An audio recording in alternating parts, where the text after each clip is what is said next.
Olá, sejam bem-vindos ao canal Inspirar, sua melhor versão. Eu sou Andressa Oliveira e hoje eu vou conduzir aqui o nosso quadro Seja Sua Melhor Versão. Nós vamos falar um pouco sobre comunicação não violenta e eu trouxe algumas dicas para vocês para ajudá-los no dia a dia a melhorar a comunicação e principalmente evitar ao máximo magoar o outro ou até mesmo ser magoado, né, com alguma comunicação aí que não foi muito legal, porque afinal, quem nunca foi falar alguma coisa e foi interpretado, foi compreendido completamente em aspectos opostos àquilo que você estava imaginando, não é? E a gente sabe o quanto que às vezes esse tipo de situação gera desconforto, gera insegurança e a gente precisa ficar consertando e dependendo da comunicação, esse conserto pode ser muito demorado, né? Pode levar um tempo para a gente conseguir arrumar o estrago que já foi feito, ok? Mas antes de eu falar do tema, eu vou me apresentar aqui rapidinho. Eu sou Andressa Oliveira, eu sou empreendedora, né? Eu empreendo aí dentro do Instituto ISMV, que significa Inspirar Sua Melhor Versão. Sou psicoterapeuta, atuo diretamente no desenvolvimento da inteligência emocional e da inteligência social, ou seja, tanto dos aspectos de fortalecimento interno, quanto como lidar melhor com as pessoas, com as relações, seja em casa ou seja no trabalho e na sociedade de uma forma geral, ok? Então bora para o nosso tema. Eu vou falar aqui brevemente o que é comunicação, de uma forma bem direta, tá bom? Comunicação é a arte de você transmitir uma informação e orientação com o intuito de ter uma ação que seja positiva, ou seja, uma reação positiva àquilo que precisa ser feito. Quando eu falo ação e reação positiva, não quer dizer que a pessoa vai ficar feliz com aquilo que ela ouviu, mas ela vai agir conforme o que você ou o emissor está esperando na comunicação. Então, de uma forma direta, eu tenho de um lado um emissor, né, ou seja, quem emite a comunicação, e eu tenho um receptor, aquele que recebe a informação e a mensagem, né, aquilo que precisa ser transmitido. Deveria ser muito simples. Eu tô falando, tô transmitindo a informação, a mensagem passa aqui e chega para você. Mas não é assim. E por que que não é assim?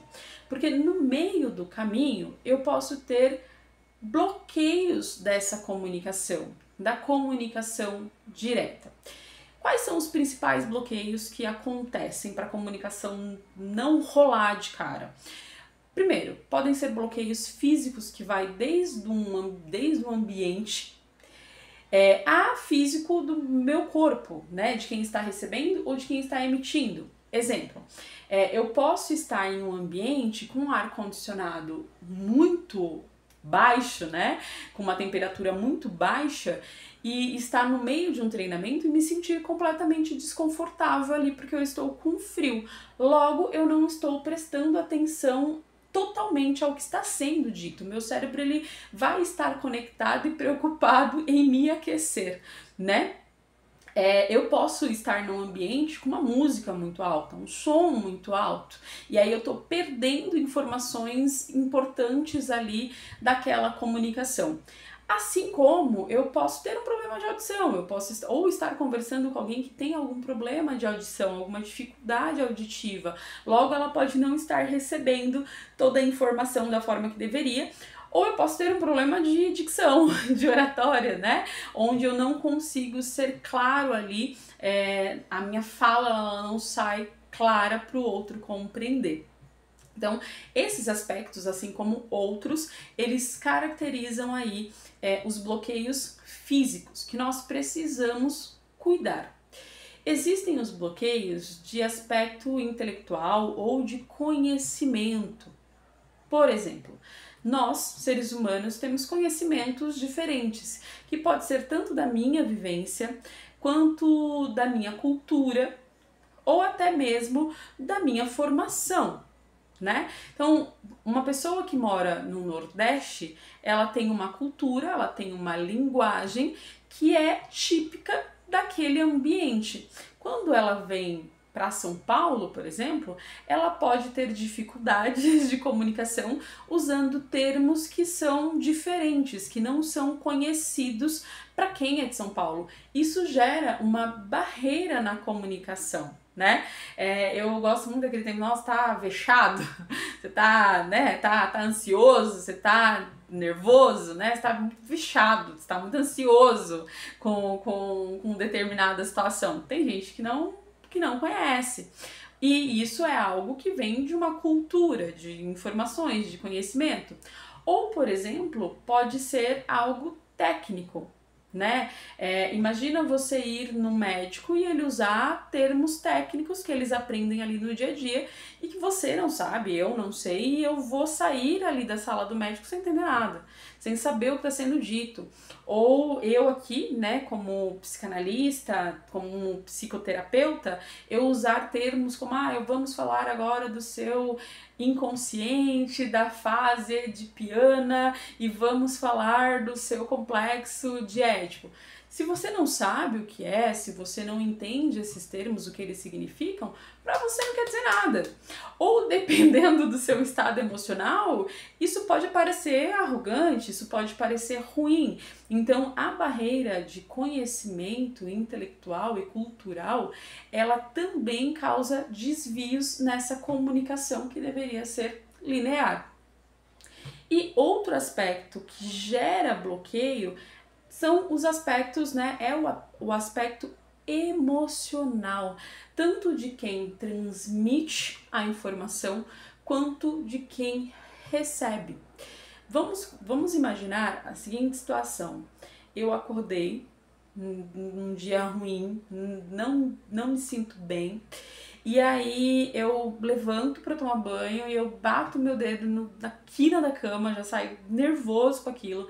No meio do caminho eu pego muito trânsito, ou seja, eu vou ficando cada vez mais nervosa, mais irritada, mais tensa. Quando eu chego no trabalho, eu vejo que o meu colega de trabalho foi lá e usou a minha caneta e acabou usando o meu material e não colocou no lugar. Eu viro pro meu colega e falo da seguinte forma para ele: você sempre pega minhas coisas e você não coloca no lugar. Eu não gosto que isso aconteça. O que eu quero dizer é, eu me sinto incomodado quando você pega algum material meu e não coloca no lugar, impedindo que eu trabalhe, que eu comece meu dia bem. Porém, o que vai sair para o meu colega, dependendo do tom de voz e de todo o sentimento de raiva que eu tenho ou do incômodo que eu tive em todo o meu dia é: eu me incomodo e eu não gosto quando você pega as minhas coisas, porque eu não gosto de você. Porque eu me irrito, porque de alguma forma você me incomoda. Percebam que a raiva, a angústia, elas também foram transmitidas nessa comunicação. Elas também foram passadas nessa informação. E quando o outro recebe, isso vai bater com as emoções e sentimentos dele daquele momento. Se a pessoa estiver bem com ela mesma e estiver num dia legal, ela vai olhar e vai perceber essa irritação e vai dizer, ok, não é uma irritação minha. Se a pessoa não estiver com as emoções dela em equilíbrio, ela vai olhar e falar, nossa, que grosseria, por que me tratou mal, por que falou nesse tom comigo? Ou seja, isso já vai ter colado, né, com uma outra emoção e potencializado uma comunicação de uma forma negativa. Dos três bloqueios, né, das três formas que geram bloqueio, impedimento na comunicação, desvios na comunicação, as duas primeiras são mais fáceis pra gente arrumar, pra gente ajustar. Então vai desde eu preparar o ambiente, saber se o ambiente está confortável e adequado para minha comunicação, para aquilo que eu quero transmitir, a saber e treinar, por exemplo, a minha oratória, se eu tenho um problema de dicção, usar um aparelho auditivo, se eu descobrir que esse é um problema, que eu tenho uma dificuldade nesse aspecto. Então são mais fáceis de tanto de perceber quanto de ajustar, ok? Porém, as emoções, os bloqueios emocionais, esses é que são os mais complicados. Por quê? As nossas emoções, elas conseguem gerar uma conexão neuronal muito rápida. O que significa isso? Eu gero uma memória muito rápida vindo de uma emoção. E quando eu gero uma memória rápida, se ela for negativa, para desconstruir aquilo, eu vou ter que criar uma memória positiva que supra aquela memória negativa. Eu tenho que pegar uma memória melhor e maior para que aquilo seja resolvido. Então, se você pensar numa relação, pensa uma pessoa que é casada, se ela já está num relacionamento que vem com muitas brigas, com muito desconforto, e essa pessoa levanta num dia que é ruim, e ela bateu lá o pé na cama, e aí o marido, a esposa, perguntou aonde está a toalha, e ela fala, cara, a toalha está no mesmo lugar de sempre. Essa memória emocional, essa frase que vai ser captada primeiro no emocional, no sentido de falta de cuidado, de ignorância, ela vai ser somada a experiências ruins daquele relacionamento, o que vai potencializar mais brigas, mais desconforto. Porém, se esse relacionamento ele vem numa frequência, né, numa troca mais positiva de experiências emocionais mais positivas, essa frase, essa fala, esse sentimento, ele não vai ter tanta força, então vai ser mais fácil desconstruir esse momento desconfortável. Então, dos 3 bloqueios, o mais complicado é o bloqueio emocional, porque ele gera uma memória de aprendizado mais rápida e mais difícil de ser desconstruídas, ok? Então, entendido isso, entendido essas questões em relação à barreira, como que nós podemos, então, no nosso dia a dia, nos comunicarmos melhor, evitando e tirando o máximo dessas barreiras? E aí nós vamos falar da comunicação não violenta, né? A comunicação não violenta, ela foi desenhada e ela foi colocada por Marshall, um psicoterapeuta americano, e ele fala que a comunicação não violenta, ela é uma comunicação pautada no lado positivo e que ela tem alguns aspectos importantes, alguns elementos importantes. A comunicação, ela é baseada primeiramente na empatia, ou seja, eu me preocupar mais com o outro do que comigo, porque na comunicação é muito mais comum nós estarmos preocupados com o que a gente quer dizer, mas não com o que o outro vai entender, ou principalmente se o outro está no melhor momento para receber aquela comunicação. Então, o primeiro elemento é o exercício da empatia, você se comunicar para o outro, pensando no outro, não apenas naquilo que você quer que aconteça, não nas suas expectativas, mas como isso vai atingir o outro. Ela também tem um aspecto direto. Ela não é uma comunicação que fica enrolando muito. Ela vai direto ao ponto. Além disso, é uma comunicação focada na solução e não no problema, em como eu resolvo algo e não por que esse algo aconteceu, quem foi que contribuiu com essa situação. Não, a comunicação não violenta, ela está muito mais preocupada em resolver algo do que em achar culpados. Por isso que o aspecto dela é mais positivo do que negativo. Ela é pautada, a base dela é o aspecto positivo. E aí o Marshall, ele fala que existem 4 fases da comunicação, que você pode transmitir uma informação. O primeiro pilar, né, o primeiro aspecto, a primeira forma de estruturar essa comunicação não violenta é o pilar da observação. Então, quando você vai falar de algo para alguém, você vai fazer uma observação do fato, daquilo que aconteceu. Exemplo, estou na minha casa, apesar de eu ter acordado num dia muito bom, eu observei que o meu noivo deixou a toalha em cima da cama. Então eu vou falar sobre isso, eu vou fazer uma observação para o meu noivo sobre esse fato. Então, fulano, eu observei, eu vi que você deixou a toalha molhada em cima da nossa cama. Primeiro fato.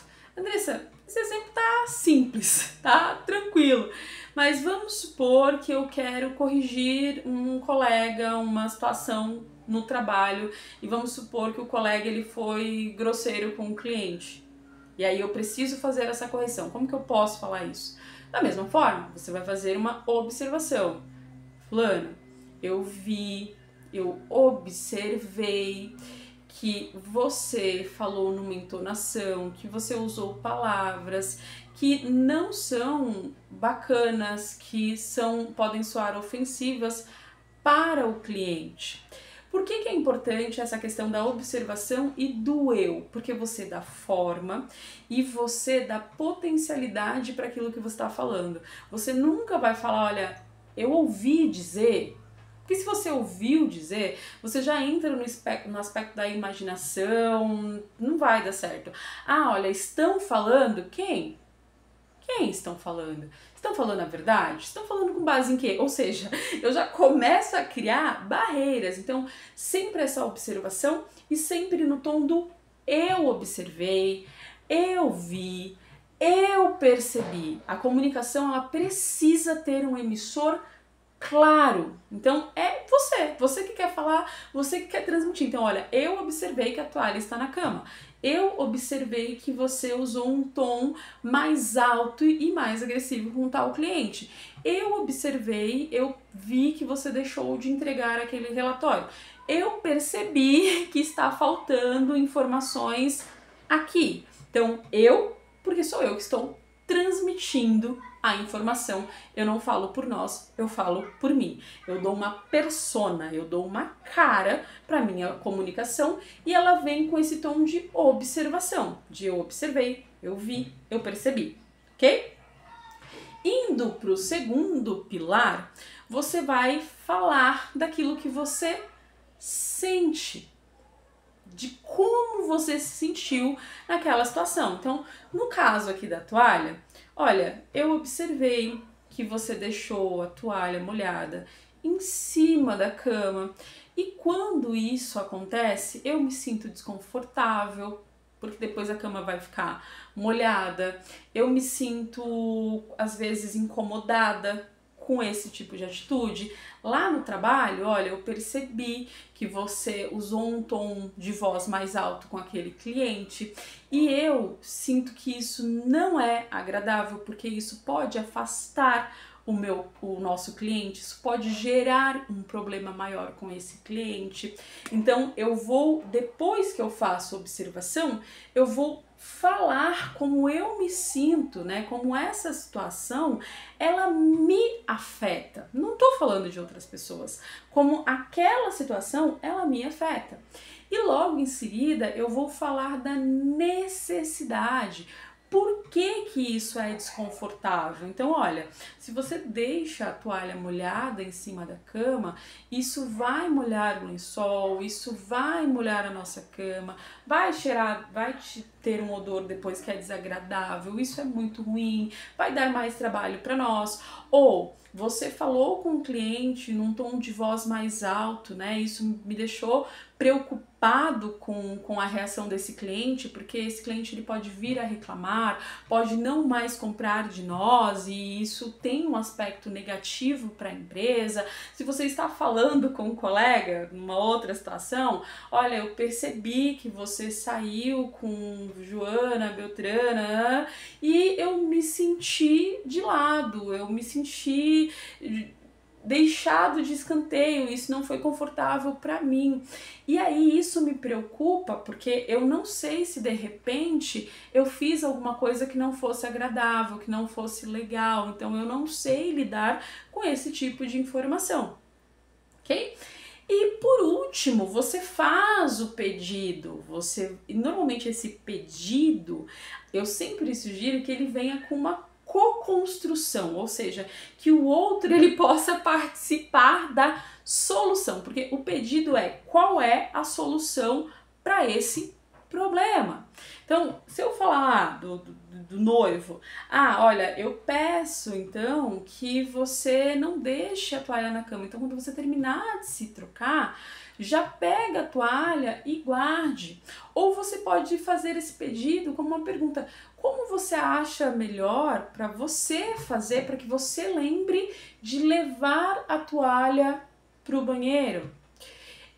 Se for no caso aqui do exemplo do trabalho, olha, como que você pode trabalhar para que você não altere o tom de voz quando ficar nervoso? Ou tem alguma coisa que eu possa fazer por você para que você não altere o seu tom de voz, ou que eu te dê uma dica quando você estiver alterando o tom de voz com o cliente? Ou seja, eu vou te fazer um pedido, que é como a gente resolve isso. O foco é como a gente resolve a situação. Tá vendo que eu não... porque você é grosso, ou porque você é desleixado, ou porque você é um péssimo amigo. Não, eu não estou fazendo acusações. Eu estou te pedindo uma solução. Então, eu abro o leque para essa construção. Ok? Então, seguindo a linha do Marshall, a comunicação não violenta, ela tem um foco em uma construção de solução de uma forma empática. Por que ela é empática? Porque o principal ali, o principal de tudo isso é o foco no outro, é o foco em co-construir com o outro. Então, vamos repassar aqui. Primeiro eu vou fazer a observação de um fato, de algo que aconteceu, que eu vi e que eu participei. Isso é um fato. Depois eu vou compartilhar o meu sentimento, a minha percepção sobre aquilo sem acusações. Então, eu me sinto desconfortável, eu fiquei preocupada, olha, isso é algo que eu não gosto porque isso me gera um sentimento negativo, ok? Então, eu vou expor como eu me sinto. Necessidade, o porquê que isso é importante para mim? Por que isso me levou a esse sentimento? Qual é a relevância daquilo para mim? E por último, o meu pedido, é como a gente transforma isso então, como nós vamos fazer essa situação ficar legal para ambas as partes. Nessa comunicação do Marshall, a gente já vai conseguir trazer os elementos que vão diminuir os bloqueios que eu trouxe para vocês, né? Porque quando eu vou fazer uma observação, primeiro que eu tenho que olhar ali no meu ambiente. Se eu tô falando de um comportamento, se eu vou fazer uma correção, gente, é sempre num ambiente confortável e num ambiente que eu vou preservar a pessoa. Por quê? Se eu não preservar a pessoa, se eu não ter esse cuidado com ela, ela vai se sentir exposta e aí eu gero a barreira dos sentimentos e da emoção, e aí ela já não está mais me ouvindo. No sentido de conhecimento, eu vou usar palavras que façam sentido para a pessoa, palavras que a gente já use no dia a dia, que sejam comuns para nós dois. Então, se eu estou dando um feedback, para um exemplo aqui no meu caso, para outro psicoterapeuta sobre um trabalho específico, eu posso usar termos técnicos porque eu sei ali que nós dois temos o mesmo conhecimento. Agora, se eu estou conversando com uma pessoa que não tem o mesmo conhecimento, eu já vou ter o cuidado de transmitir esses sentimentos tirando os termos técnicos e usando termos que possam ser acessíveis, né, e compreensíveis para o outro, porque senão não vai resolver, vai se tornar cansativa a comunicação e a pessoa não vai absorver.